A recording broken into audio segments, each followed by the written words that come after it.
Hi citizen. Tanong ko lang, patas pa ba ang batas sa Pilipinas? Pag-usapan naman natin ang Article 4 of impeachment ni BP Sara. So yun na nga, yung grave threats na tangkang pagpatay sa ating Pangulo at sa iba pa.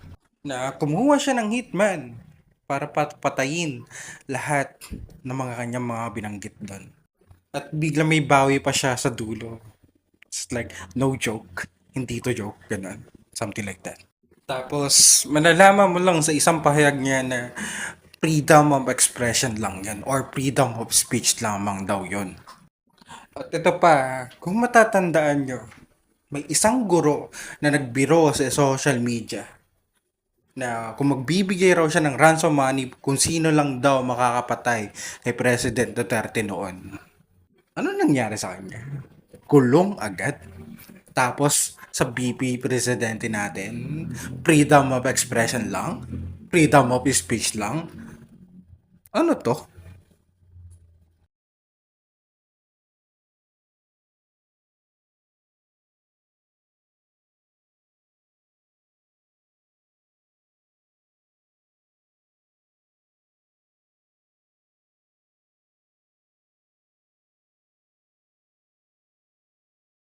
Imagine myself cutting his hair.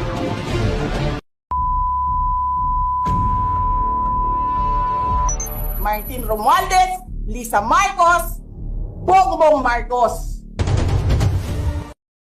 So, kayo nang humusga and comment nyo sa baba.